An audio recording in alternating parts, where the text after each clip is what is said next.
Welcome back to Coal and Shield Ironworks. If you're curious to see what a market day looks like for a blacksmith, then come with me, because tomorrow we're going to go on a little field trip to my very first market day. I am a little bit nervous with this being my very first market day, but I feel like nerves are pretty normal. I mean, we're really stepping out of our comfort zone here, but it's a hurdle that we really have to jump over. If we're going to be starting a small blacksmithing business, then we need to get out there and we need to sell. I will add that this is the dead of winter in New Zealand, so people aren't really going out as much to markets, and it's not like the Christmas season when everyone's looking for gifts. So we're going to try our best, and hopefully we'll learn a thing or two. I mean, this is really a learning experience, and I'm going to be kind of jumping in the deep end here, and I'm hoping that we can learn something together, so maybe you can learn from some of the mistakes that I'm going to make, because I'm sure I'm going to make plenty. But without further ado, let's get out there and let's try and sell some hand-forged items.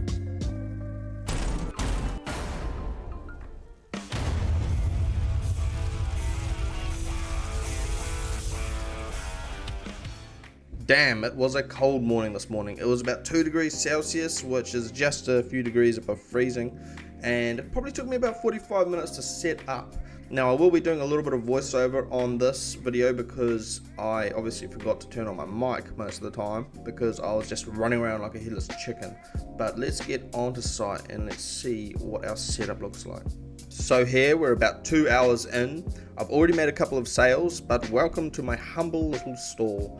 It's funny, everyone else had like at least 3 tables around them, and I was just sitting there in my big tent in my one single little table. But I've been running around very busy this week, just trying to make all the displays for my forged items. It's definitely handy having a bunch of woodworking tools in your garage, I'll tell you that.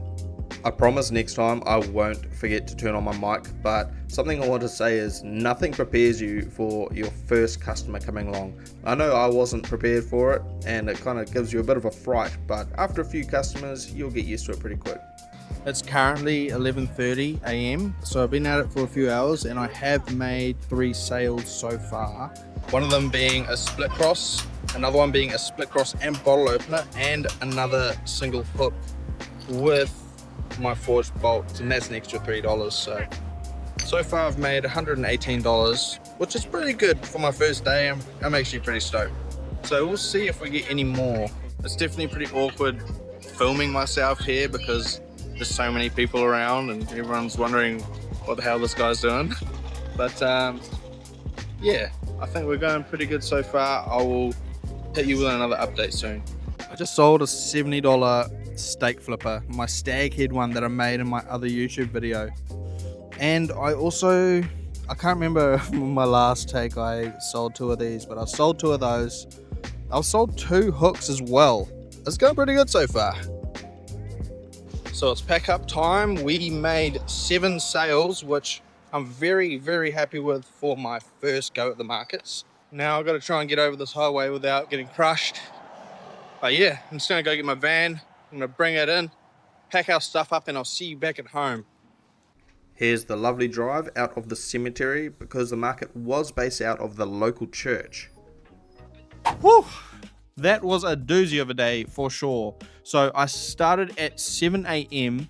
and I finished setting up at about 8:15 or 8:15, and it was, I know, 45 minutes. Some people may think it's quite a while to set up a tiny stall, but I'd never set one up before, and there was a car that was right where my gazebo needed to be. But that's kind of just the nature of the beast with the market, because everyone brings their vehicles in, gets their tent out, set up, then they move their vehicles out.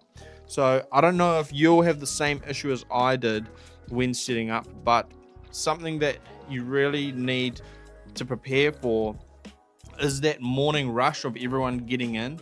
And it's something that you really need to just kind of experience for yourself, to see it and to experience it, just to like get the feel of how you're going to set your tent up. But I guess you already know that I had a few sales, but how much money did I make? And how many things did I sell? Well, let's discuss it. Drum roll, please.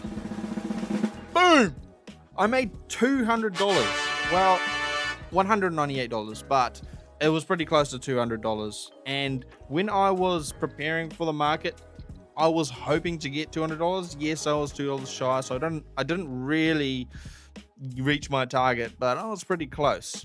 Now I will add that there was a $40 market fee just to set up, plus a $2 parking fee. So if I minus $42 from my total earnings, I made $156, I believe. Yes, 156. So I think that's pretty good for selling 9 items. Yes, 9 items. Why don't we go through what we sold? So I don't know if you can see on my phone, but I made a total of 8 sales. Well, I made 6 sales and I sold 8 items. My first sale. Now I got this really early. It was actually from one of the ladies who runs the market, but she ran over to me and she said, "Oh my God, I love your bottle openers and your keychains," and she grabbed one of each. And that first sale was worth $75. I sold the bottle opener for $50 and the keychain for $25. So I was off for a good start. Now, the rest of my sales were kind of like, it felt like few and far between because they are pretty evenly spaced. I didn't really have like a rush of sales. They just kind of came through every like 30 minutes or so. Sale number 2, I sold yet another keychain. That was my second keychain and my last keychain that I sold. But that was another $25, so that brought me up to $100. Sale number 3, I sold 1 large hook along with a forged head bolt. Now I sold that hook for $15 and then I charged an extra $3 for the bolt head, the forged head bolt. Yes. So what I basically did is I took a stainless bolt, I heated it up in the forge and annealed it, and I brought it along to my anvil and I put it through a hole in my bolster plate, and I just tapped down all the writing, and I used my round peen, my ball peen hammer, to just make some little indents in it to give it a really nice rustic look. So I was glad that I prepared those because I was able to add that. I know it may just be another $3, but every dollar counts. $3 is $3. I'm happy with it. Now for my 4th sale, I sold yet another large hook, but this time they didn't go for the forged bolt head. They just went for the star head or Phillips head screw, which I did free of charge because I kind of factored the screw into my forging and selling with my hooks, and I wanted to have that bolt head option just as an extra little cherry on top, because I mean it does make it look a lot better in my opinion having a bolt go through your hook than, was that my phone? It's telling me it's bedtime, but it looks really nice having a bolt because it looks really nice and rustic. And I did have to charge that extra $3 for it because it does take work and takes fuel and effort to forge them out to make them look a lot better than just factory finished. Now this is the big one, sale number 5.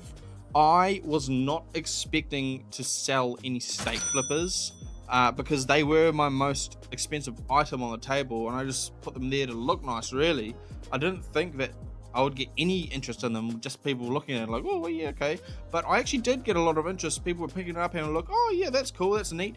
But people were just walking past, and then closer to the end of the market day, someone that came and picked it up before, they came back around and they just raced over and they're like, yep, I'm grabbing it. They must have been walking around saying, oh yeah, nah, should we get it? I think they're getting it for a gift for their son. So I am really happy with that sale. I was very, very happily surprised. So a lesson that taught me is don't be afraid to put on some more expensive items. Yes, other blacksmiths or people say, yeah, get some expensive items in there.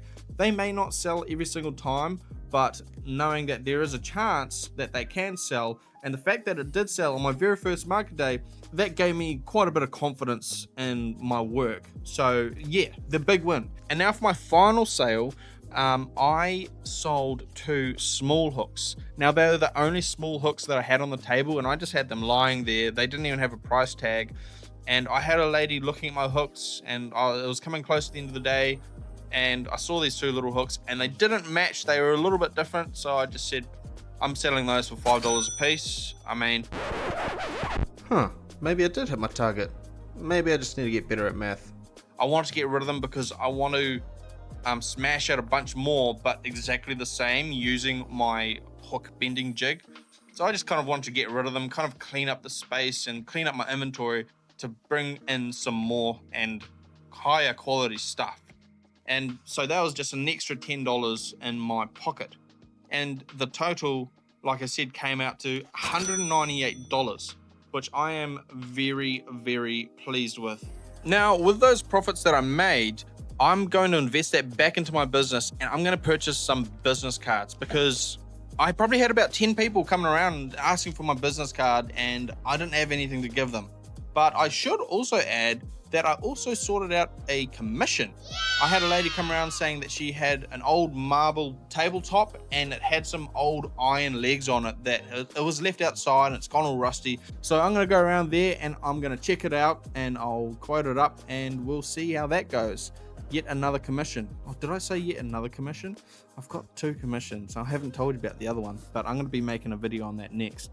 Anyway, some lessons that I learned. Number 1, don't be afraid to get to know your neighboring vendors. I mean, you may not see them every single time, or you may not be put next to them every single time, but it is important to gain those relationships because you really want to put a good impression on yourself. And if you don't come off as the greatest person to one vendor, that may go around the whole market, and that's the last thing you want.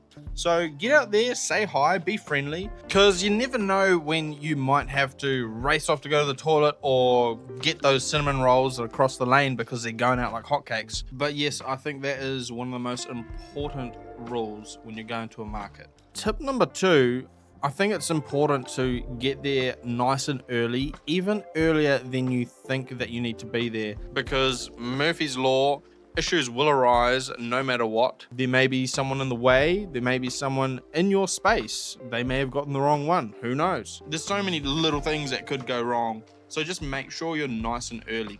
And once you have figured out how long it's going to take you to set up, then it kind of gives you a baseline and it tells you when you can show up. And number 3, make sure you know how to talk to people.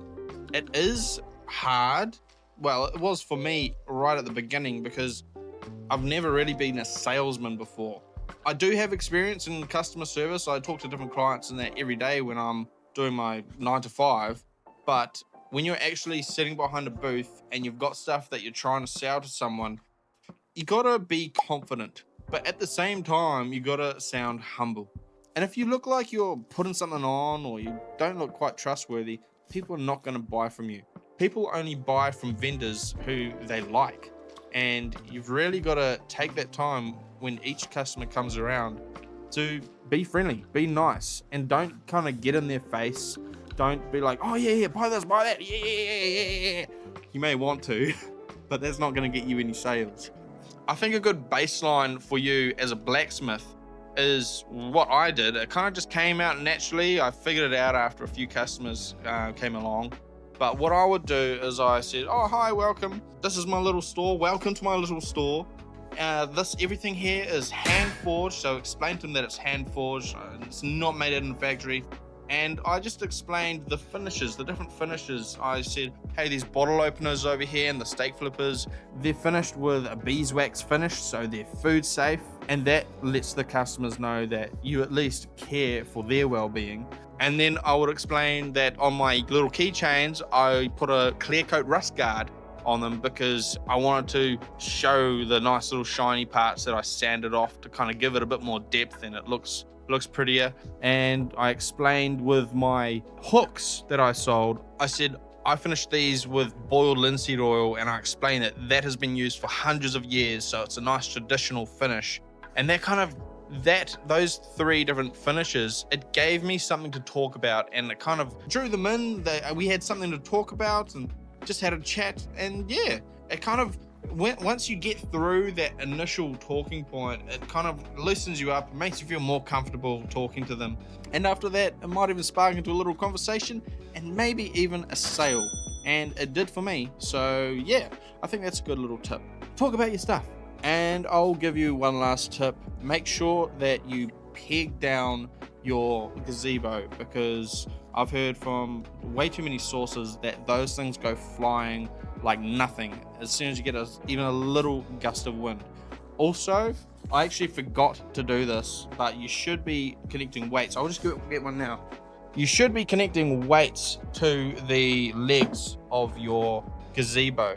I just made this one out of some 100mm or 4-inch PVC pipe, and I just glued some caps on the end, and I filled it with concrete. And what I did is I drilled a hole in the top cap, and I screwed in this little eyelet screw, and that gives me something to tie a rope onto, and I can tie that around the leg, so it looks nice and clean and tidy. I think that there's actually a YouTube video, I don't know what it's called, but if you search up how to make your own tent weights or gazebo weights, that one should show up.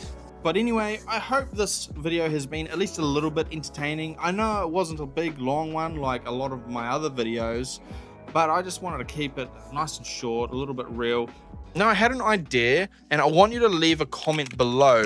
I want you to know, do you want me to create a playlist or like an ongoing series on market days? Because I feel like there's definitely a lot of improvements that I can make to my stall, and I would like to put a lot more effort into making those videos. I know this one is like a real quick and fast one, but I kind of just wanted to get this one out there, just to give it a go. And maybe we can make a challenge, like let's see how much of this we can make in a single day. And I've definitely got some stuff that I want to do in the future. I'd definitely like to get to the point someday, hopefully not too far away, where I can actually bring my workshop to the site and actually forge on site for people to see. I think that would maybe improve sales, and I would have the tools there to make custom designs for people. I think that would be a pretty good idea, especially around Christmas time when people are looking for something custom made. Like I could make bottle openers and I could put people's names or dates on them. Who knows, we'll see. But I guess you're gonna have to subscribe if you wanna see that in the future. So hit that subscribe button. But until then, see you next time and have a good night.